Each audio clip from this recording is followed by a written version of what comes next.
Twins are a topic that I think most people are really fascinated with, so hopefully you'll find this interesting. It's going to be a little bit technical, and it's going to give us a chance to really think about these things we've been learning about with the chorion, the amnion, the inner cell mass, what a zygote is, cleavage, things like that.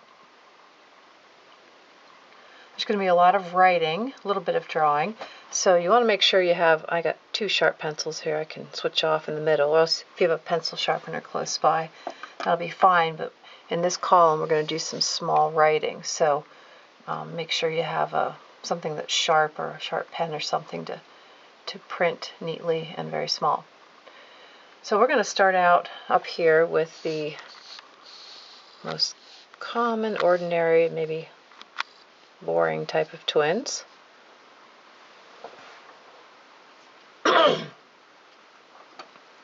The first scenario we're going to look at is 2 eggs and 2 sperm. We have the description written here, and in the visual we're just going to make 2 eggs. Those are the nucleus. And 2 sperm, and I'm going to make a little sperm right there, looking like they're going to go in. So in this case, the woman's body has released 2 eggs at the same time. Now normally this doesn't happen. There's 1 egg released each month. First the left ovary takes a turn and releases an egg, then the right ovary, and they switch back and forth each month. But in this case, both ovaries produced an egg the same month, and so we've got 2 floating around. And of course we have more than enough sperm. We have millions and millions of sperm, so it's not a big deal to have 2 sperm there. So we are going to have 2 separate zygotes. So this is what normally happens for siblings, brothers or sisters, except it doesn't happen at the same time. Usually it's a year or 2 years or 3 years apart. These brothers or sisters or brother and sister are going to happen at the same time. So let's just put a note here, 2 eggs. This means we have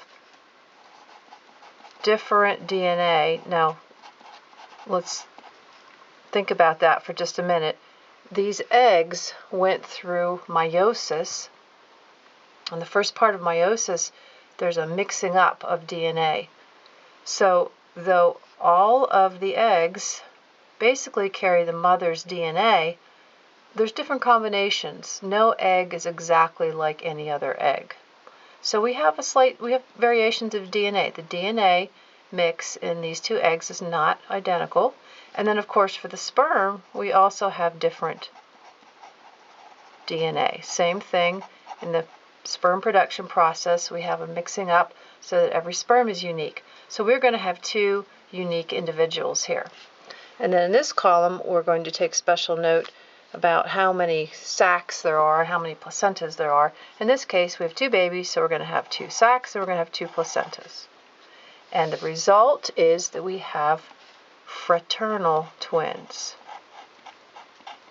I'm going to write mine in caps and then all the other notes in lowercase, but you can do it too if you want. Don't have to do that. I'm going to zoom in so we can read this. Fraternal, and the word frater means brother. It's like a fraternity is a brotherhood. That's where we get the word. Fraternal just means they're siblings. So these are regular, I want to use quote regular, whatever, normal, regular siblings. And of course sibling means brother or sister.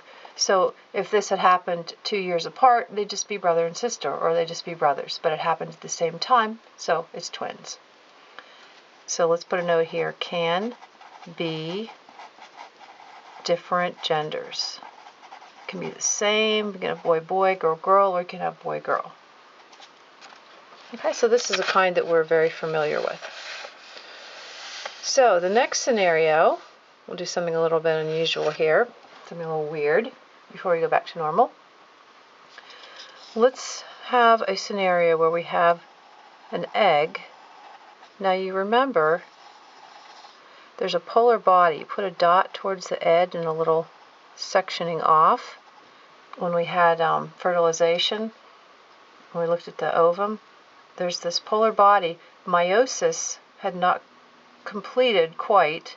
It kind of finishes when the sperm enters then the egg finishes dividing. So it's kind of sitting here with this thing that should split off. And each one of these, this could be like a complete separate egg. If it divided here, it would be an actual other ovum. But usually this polar body gets discarded. There are some organelles around here, but it has less. So this would have less Golgi bodies, less nutrients. So this probably isn't going to survive. And most of the time, the polar body gets discarded. And this big part is the part that develops into the zygote. But on really unusual occasions, perhaps, what if, and there's plenty of sperm around, remember, millions, so it's not a big deal to have two. Let's label this as polar body. Polar meaning at the end. What if something goes a little bit wrong in the process, and actually in going wrong it goes right for that polar body?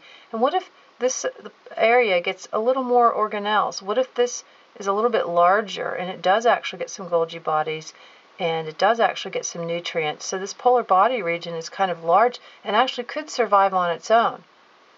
This is very unlikely, but they're allowing that this might happen. And so if a sperm goes and fertilizes that, it's going to grow into another zygote. So here we have one egg and two sperm. Okay, and out of this one is going to grow into a zygote. I'll put the letter Z in it. And the letter Z. So you're going to get, this will cleave, this will split in half, and you're going to go back to kind of this scenario up here when this splits. So you're going to end up with two zygotes, just like you are here. But in this case, you have one egg and two sperm. So because this came from one egg, the DNA in the polar body and in the regular ovum are going to be identical. This just reproduced itself, cloned itself, split in half. So in this one egg, we have identical DNA. And the sperm are regular sperm, they're different. So here we would have different DNA. So we're going to get kind of half identical twins, okay? Can we have kind of strange, right? But we're going to get two complete babies, so we're going to have two amniotic sacs, two placentas, normal there. And these can be called polar body twins,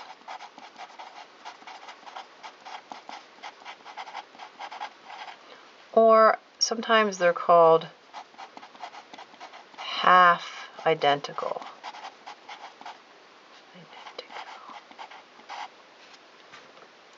And I do want to put a note right here. This is extremely rare.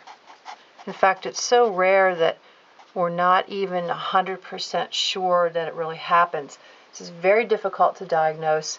It would show up maybe on a DNA test, a very sophisticated DNA test where they were taking the genome of both twins. And the genome was turning up not fraternal and not identical. And so they would suspect maybe something like this had happened. It's very hard to diagnose though. And let's see, but they can be different genders. They could, or yes, or either it could be or they couldn't be. And you might want to put here, a note down here, or maybe over here, that it is hard to diagnose. It's very hard to determine. Not only is it rare, it's hard to determine. And you don't have to add this. I'm going to remind myself, somewhat speculative. So, you know, some scientists would say, nah, this can't happen. It's a little bit controversial if you can't really prove for sure that this happens. So this is kind of in the frontiers of embryology here. But I think it's very interesting because it's something that you would wonder, right? Well, what if that did? What would happen? Well, this is what would happen. Okay, so let's go to another more usual scenario. In the next one, we're going to have one egg and one sperm, and then the zygote splits. So let's draw one egg, nucleus, and a little sperm. and then they're going to join to make a zygote, letter Z, and then the zygote is going to cleave. Remember what happens is it usually cleaves, but the two halves stay together. But what would happen if in that first cleavage they came apart and they split into two? It actually went all the way, split in half, and then each of those developed into an embryo.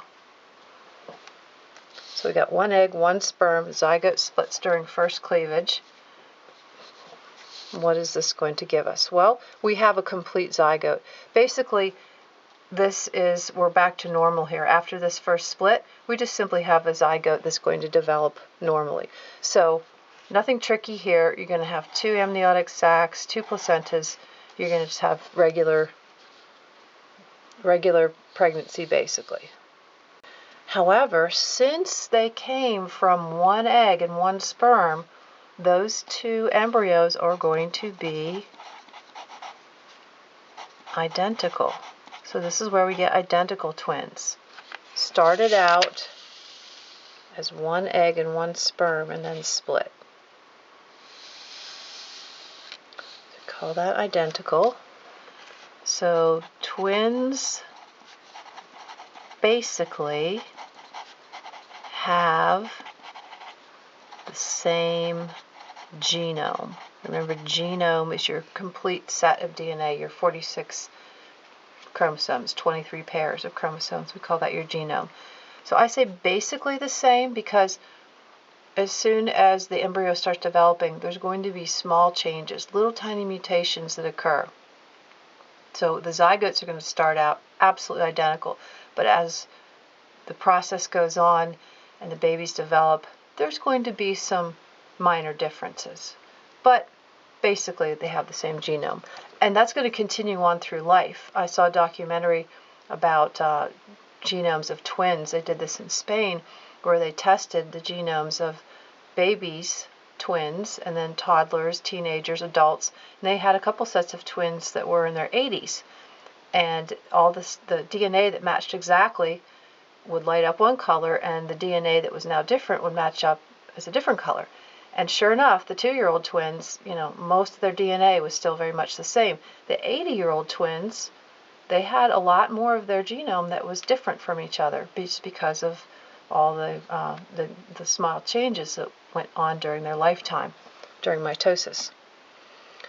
Okay, so what else do we say? This one has to be same gender. When you start out with the same DNA, if this was a girl, you're going to get 2 girls. If it was a boy, you're going to get 2 boys. The only way this could get messed up is if in this process, when it's split, you have, if it was a boy, so it started out with X and Y, and this split, and you'd have an XY and an XY, and then one of the Y's dropped out, so you'd have a Y missing. You'd have one normal, you'd have XY down here, a normal boy, and X nothing up here. That would be a girl because there wasn't a Y, but it would be a special condition. There'd be a syndrome when you're a girl that's only got one X chromosome instead of 2. So that would be the only way that something weird could happen, is if one of the Y's dropped out in this first division, and you'd have a girl with only one X. But apparently they think that has happened to at least a few people in the recorded history, the last 50 years or something. So anyways, that's kind of interesting. Let's go to the next scenario where we have the morula splitting. Sometimes things go on just fine at first. We don't have the split early on. Sometimes we get all the way to the morula stage. So remember, the morula is a little berry. So we'll draw a little morula there. We get to that stage. And then, for some reason, the morula splits. We get 2 little morulas. That sets it back a little bit. It has to regrow. But we will still get 2 babies. Okay, so we still had one egg and one sperm. We didn't draw them because everything was normal up to here, just normal pregnancy to the morula, and then oops, morula splits. Well, we don't have any development yet of this, the outer ring that is going to become the chorion. We don't have that yet. Every cell here is still pluripotent, could become anything. So we're going to have, again, basically two complete processes. We're going to have, as normal, two amniotic sacs, two placentas. We're going to just basically have two babies. And we're just going to call this identical again. We're just going to get a set of identical twins. So again here, twins basically have same genome, and we'll see a variation on it down below. If there's a mutation right here, we'll see what happens. But in this scenario, we have nothing majorly is going to go wrong. So they basically have the same genome, and they're going to be same gender. So the next scenario shows that we've already got the ring formed that is going to become a chorion, right? When it implants, the placental area is going to be outside of here. There's going to be little chorionic villi growing. So this thing is going to develop into the chorion. And what do we have inside of here? What's the next step? You go to the morula, and then you go to the blastocyst stage, and you have an inner cell mass, right? That's the next step. You have this little lump of cells that grows on the inside. What happens here is the inner cell mass splits. So let's draw one there and one here. This has actually been recorded on video recently. A scientist that was working with in vitro fertilization was watching and separating eggs, and they actually saw this happen. They got it recorded on film, that this little inner cell mass split, and they have some guesses as to why it might have happened, something that was happening here. Sometimes this inner cell mass splits in half, but then it right away goes back together, and for some reason it didn't go back together here. So we started out with one egg and one sperm, so they're going to be identical, right? The inner cell mass splits, and what is that going to give us? Let's go back out just a little so we can still see the picture here. Well, let's think. How many amniotic sacs? We're going to have one chorion. Chorion's already going to be forming, so we're going to have one chorion. I don't ask that here, but it's one chorion. And inside here, the cells have not decided what they're going to be yet. This inner cell mass is going to become the baby and the amniotic sac. So each of these is going to develop from here on out with a complete embryo and amniotic sac. So we're going to have two amniotic sacs. What about the number of placentas? Well, the chorion is already in place, right? That's where the placenta is going to form, outside of here. So we are actually going to have one placenta. So what do you call this type? This is a little more complicated name, right? Small. Mono, meaning one. And then write the word chorion. And then IC, monochorionic, because you have one chorion, which means one placenta also. So they share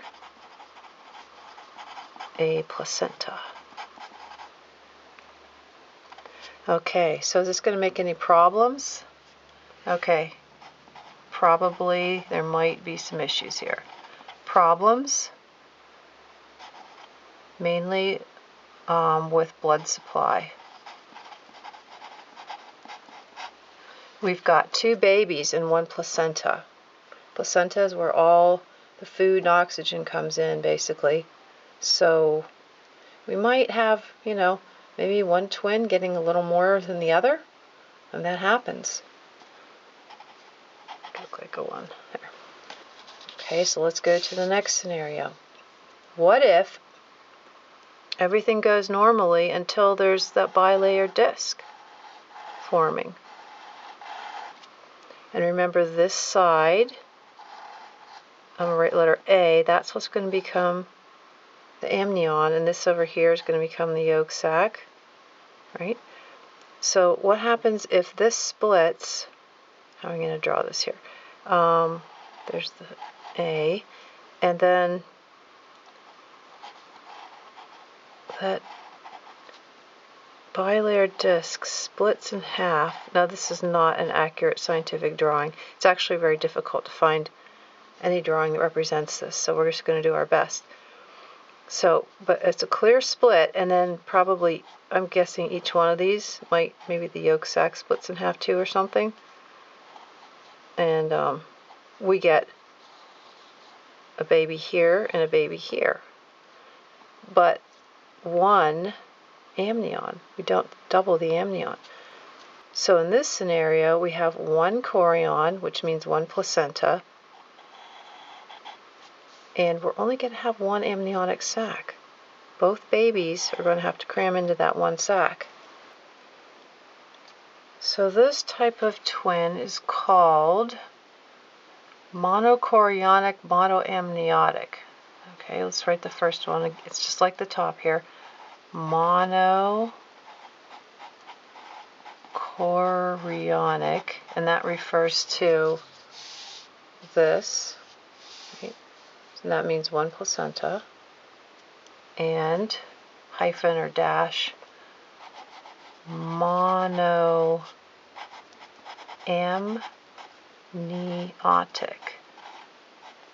And that refers to the fact that we have just one amnion. And since this is so hard to say, even the medical profession doesn't want to say all of that, so they just shortcut and they say M-O-M-O, Momo. So these are Momo twins.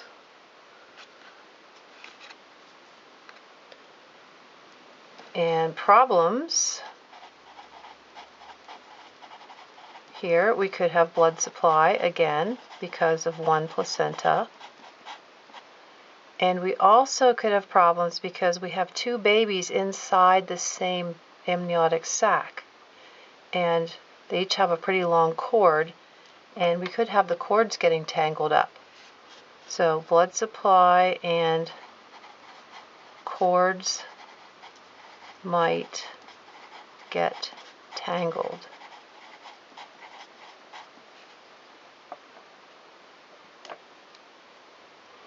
And of course, if the cord gets tangled, there's blood vessels in the cord, and the blood vessels could get squeezed so that the baby doesn't get enough blood. So that's actually a rather life-threatening situation. 1% of all twins are momos. Okay, so that's not 1% of all births. Among twins, it's 1% of twins. So that's pretty rare. Twins is already fairly unusual. I mean, it's like 1 in 80 births is twins. So 1% of twins are momos. And because of these complications, because of having one placenta and one sac, 5 to 10% don't make it. They die. Okay, so sadly this is kind of a life-threatening situation. Okay, one other little thing to add here is this type of twin is more likely to be what they call mirror image. And this is a minor point. You don't have to add this if you don't want to. Just write it in there. It's not an official name, mirror image. It's kind of not a particular diagnosis. It's just if you have two twins where one is right-handed, one is left-handed, one is more right-eyed, one is more left-eyed, one has a birthmark on the right side, the other one has the same birthmark on the left. If you notice some of these things where it's right and left, they'll call it mirror image. A real mirror image twin could even have one of them has their organs reversed. So instead of having your appendix on the right, it would be on the left. The organs can be flipped. but this is extremely rare. But anyways, it's something that people are interested in, mirror image twins. And this scenario is most likely to produce mirror image twins. Now, you're very lucky if you are only a mirror image twin, because if this goes any later, let's say this would happen at 9 to 12 days, is when we would get this disc splitting. Right? If you go past 12 days, if the disc stays together till 12 days, and then it decides to split later than 12 days, things really don't go well. So in this case, we've got our disc, bilayer disc. The amnion will be there, the yolk sac will be there. And how are we going to show this?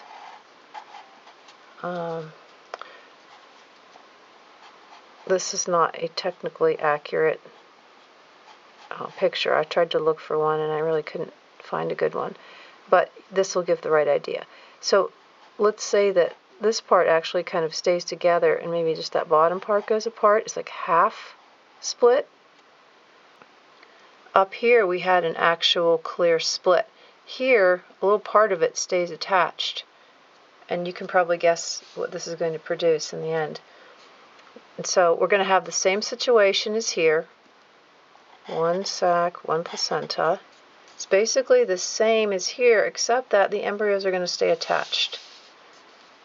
And we call this conjoined twins.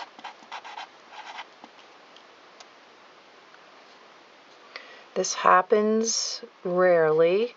Now I'm going to give you the statistic for out of all babies born, it happens 1 out of 200,000 births. Now out of those 1 in 200,000, 50% of conjoined twins are what we call stillborn, and that means they're already dead when they come out. The mother gives birth and the babies are not alive. So half of all of these are stillborn. And then another 35% die at birth or very soon after. So that makes it even more rare. The ones that actually live are extremely rare. And let's just write that there are many types of conjoining. And I'm going to show you a few of these. First I'll show you a chart of some possibilities. This is not a complete list, but it's a good overview. Right, so we have what we call ventral conjunctions. Now remember, ventral means stomach or front. So this would be the ones that are joined somewhere together at the front in the chest. And then we could have what we call caudal. Caudal means kind of at the end. It really means tail, but sort of at the end. So in this one you can see the babies are joined at the rear, facing that way. And we have lateral, where they're side to side. And here we have a baby that this baby has one arm and one leg, and this baby has one arm and one leg. Okay, so it's not a two-headed person, it's two babies, but they're joined so much in the middle that the middle arm and leg are not there. Or we could have something here, the heads are conjoined, and the body, it looks like a normal body, but once again, this arm and leg probably belong to this twin, and that arm and leg probably belong to that twin. And so dorsal, dorsa means back. So here we have things joined at the back, and this is a special case. It's called craniopagus, joined at the cranium, the skull. It can be joined at the head, and the bodies are separate. So this one is joined at the bottom. I don't know here. It looks like the heads are separate. I think they're just overlapping. They're joined here at the back, or they could be just joined at the bottom right here. Now some of these are easily corrected by surgery. I would imagine this one would be fairly easy to separate, possibly this one. Rarely they can separate at the head, possibly here. definitely here and here they would separate them. But how are you going to separate a twin like this? And if they share a heart, they only have one heart.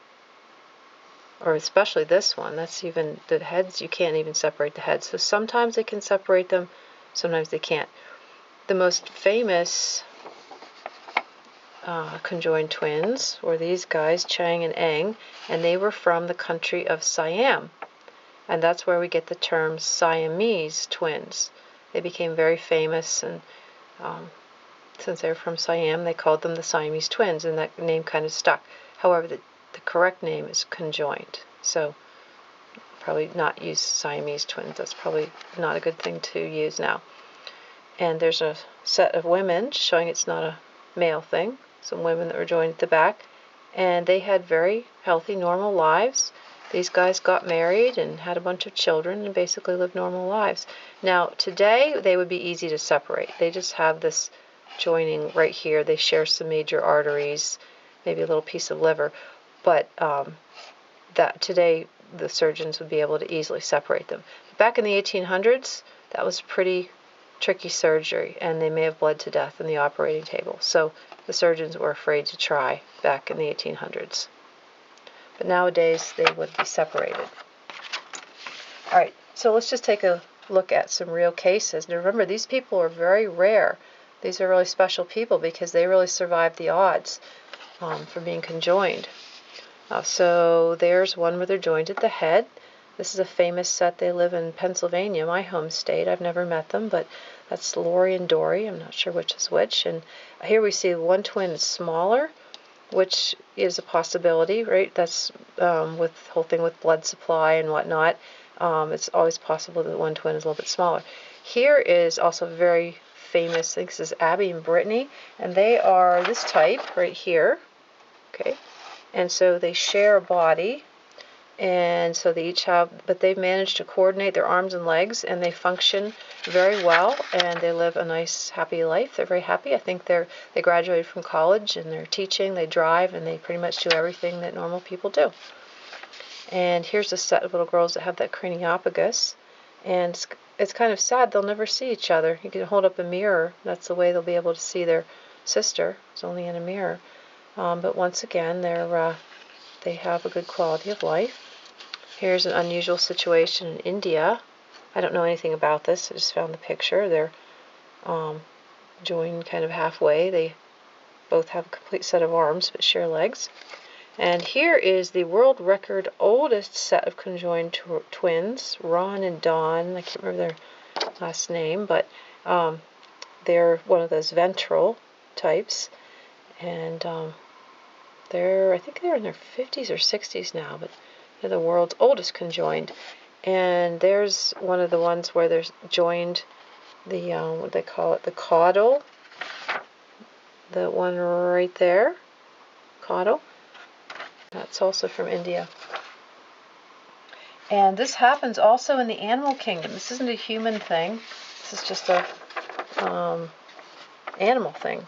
Mammals and reptiles and birds. It happens everywhere. There's conjoined crocodiles. There's conjoined fish. And down here, here's an owl, two conjoined owls. There's two conjoined turtles.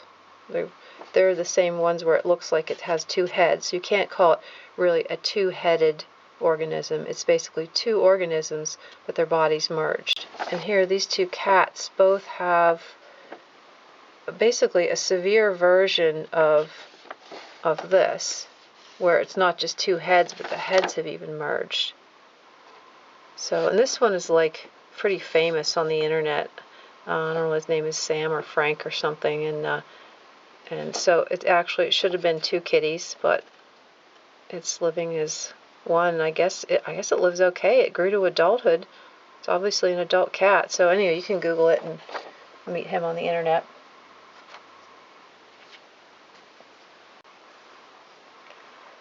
Now I want to show you just a few more pictures of something can happen when one of the conjoined twins doesn't grow very well at all. We'd have an uneven split here where one piece would be large and one piece would be very small. Or perhaps it split later, a lot later than 12 days. What if you already had the 3-layer disc? What if you already had the neural tube starting to form and things like that, and then it tried to split? Okay, so the later you go past 9 to 12 days, the more dangerous and weird it becomes. You really, really, really, really don't want it to split past this 9 to 12 days. Not a good thing. So if it splits very late, you would end up with something called a parasitic twin. And one of the twins is very, very small, so small that it looks like the person has an extra leg hanging off or something. So first I'll show you an animal example. Again, this happens in the animal kingdom. So here's a cow that had a parasitic twin. It looks like just a pair of legs hanging off the back. And here's a deer, same thing. All that's left of the twin is an extra set of legs on the back. And here's a person. We have extra legs. Okay, well, there. Okay. So I don't know which one is her. This inside pair is her parasitic twin.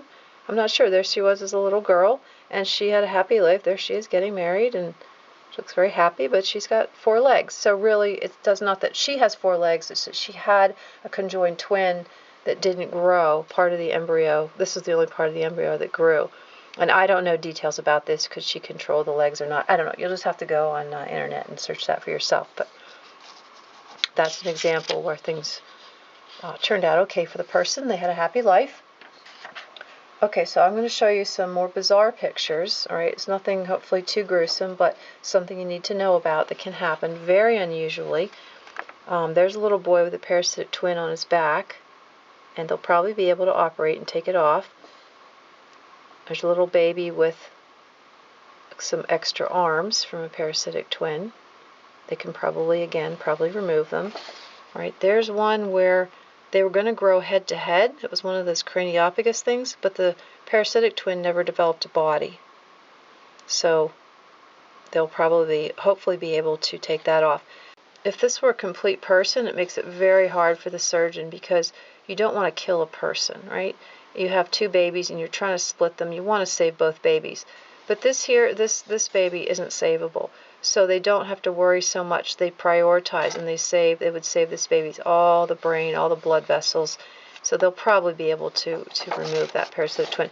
Here's one where the parasitic twin is completely inside the little boy's abdomen. So they thought the boy was pregnant or something. I don't know. This is in India or somewhere.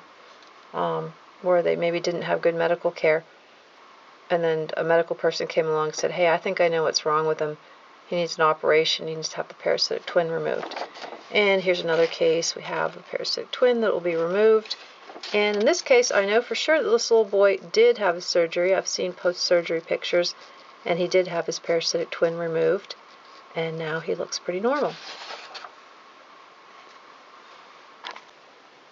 Okay, so when you thought it couldn't get any more bizarre, we get down here and we have 2 very unusual situations that a lot of people don't even really know exist. But it's kind of fascinating genetically. It's like one of those what if. Well, what if this happened? What if that happened? Well, apparently it does happen occasionally. So in this first scenario, we are going to have what happened if you have 2 zygotes forming in the womb. Okay, everything is normal right now. We have 2 zygotes. We had an egg and a sperm, and we had an egg and a sperm, and they made a zygote. Normal. But what happened if these zygotes bump into each other? They're right next to each other, and what happens if they stick together?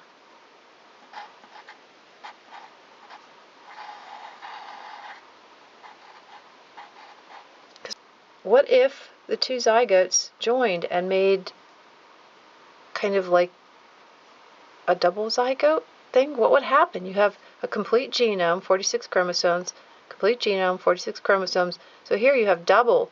You have 46 pairs. That's 46 times 2 number of chromosomes. What in the world is this going to produce? Well, it's going to start growing and splitting. And sometimes what happens is each genome sort of stays separate in a way, and some cells go on to make a morula, let's say.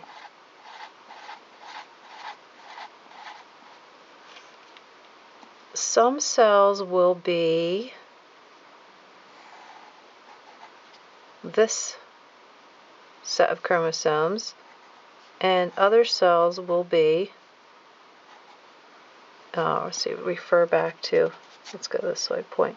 So, you know, they say these will be that one, and say these white cells up here will be from this one. So you're going to have a mixture of cells from this zygote and cells from this zygote. The resulting individual will have two genomes, but kind of in a patchwork way. So what are these cells going to go on to produce? Well, let's say this cell is going to eventually make the nervous system. Okay? And so the nervous system of the individual would be from this zygote. And let's say up here, this cell eventually, down the line, ends up contributing to the liver. So the liver would have come from this genome. And what if this cell eventually went on to make skin? Well, the skin would be from this genome. So you kind of have two genomes in one person. So let's slide over here and say we've got basically one embryo developing, so we're just going to have one amniotic sac, one placenta. It's going to come out as a one person. You're going to think it's just a normal birth, but in fact, this is called chimerism, from the word chimera. And I'll show you a chimera. It's a mythological beast that is one or more animals merged together. And that one looks like what, a lion, a goat, a snake. There's a statue of one. And it was called the chimera. So chimerism is when you have more than one person merged together. That's maybe not a super polite word for it, but that's what we are. That's what it's called. So what would happen? All right, so now your brain is reeling, right? Okay, what if a boy cell and a girl cell merged together? Could you get half girl, half boy? And the answer is yes. If we have a boy-girl merge, we might get boy-girl merge. We could get a, and here's another fancy word, hermaph, H-E-R-M-A, herma, and then a P-H-R-O-D-I-T-E.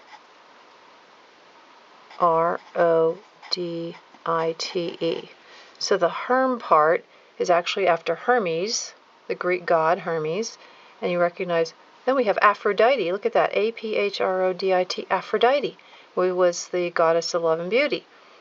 So we have a male god and a female god put together to make one word, hermaphrodite.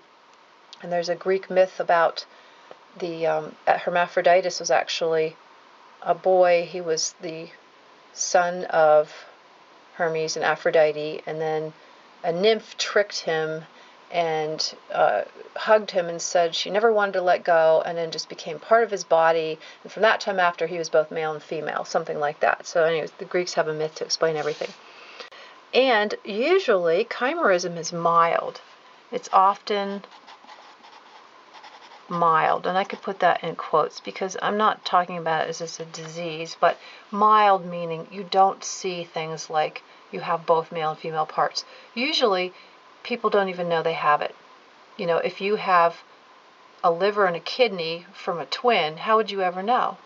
You just have a liver and kidney. You would never even know. So it's often mild and goes undetected. Now, the famous case that you can find on the internet, there's two women who their uterus, the reproductive system, was their twins. And of course, you don't know it. There's nothing visually different about them. It's only if you test the DNA. So their children tested as not their children. When their children's DNA was analyzed, it appeared that the woman wasn't the mother. It was maybe a relative's children. But it really was hers. But of course, they had been born from a reproductive tract of a sibling. Kind of strange. But absolutely true. Okay, so lastly, we have one egg and one sperm join. We have everything is normal. Egg, sperm produces a morula. Draw a morula here. And what happens is one cell mutates.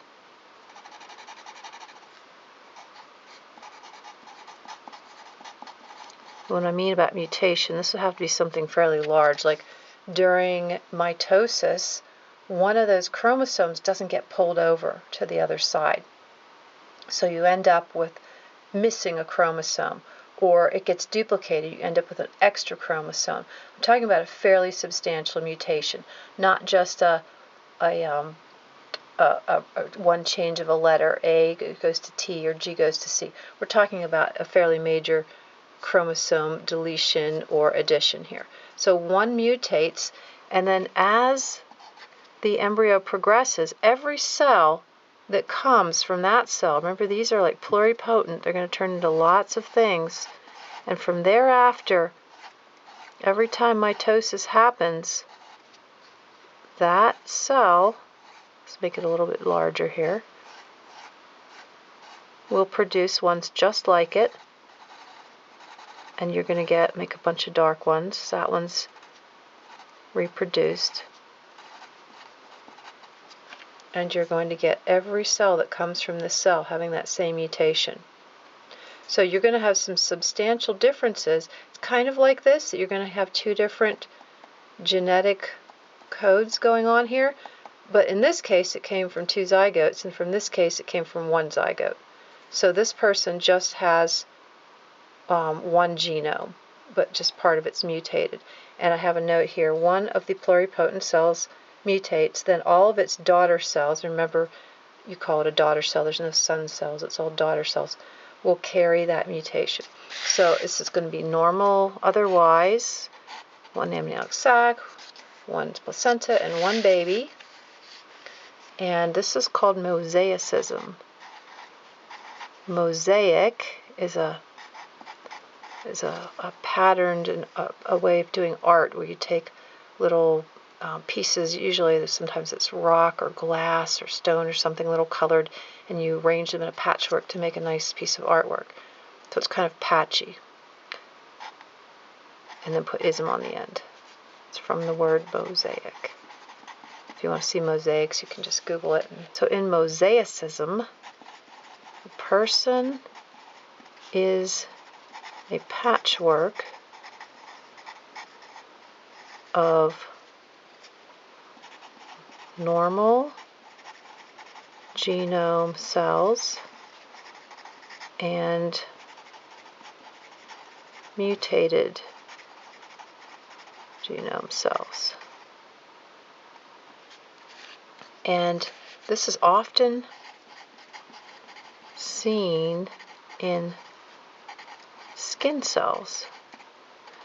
So it can show up in other places, but the place where you actually can see it is often the skin.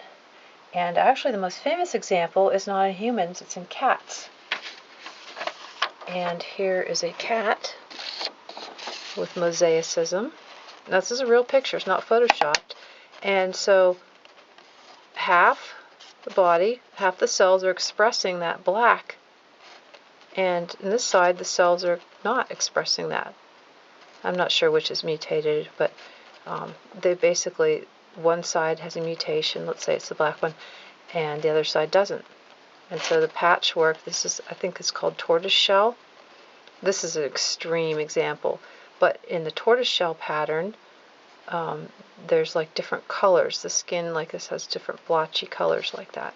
And so these blotches would be expressing one type of genome, and the others would be expressing the normal genome. So when this happens in people, this is kind of subtle. Can you see here how there's a line I'll put it down, hold it real still. Right along here, this side of the body has some stripes and interesting stuff going on, and this side is normal. So this side would have patches here, would have some of that mutated gene. Now I've got some pictures to help explain it. I thought, here, this is a good one. You've got one egg, one sperm, one zygote, everything's going well until bang, this thing mutates. And then every cell after that, there, and there, and there, and that one, and then it ends up in the body. See all these pink ones are the mutants. So then you end up, these cells end up creating that area of the body here, and here, and here. And then this shows you what's going on genetically. There's the normal 23 pairs, 46 chromosomes, and let's say here there's a missing X. See down here? This is what went wrong in mitosis back in the morula. So every single cell will be missing that X chromosome, and so that'll be, these kind of lighter patches.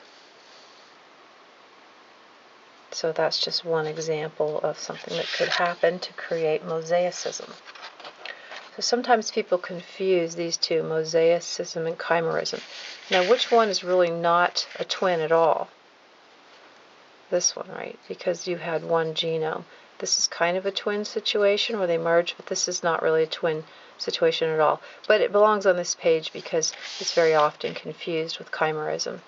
So we just need to make sure to understand the difference between the two.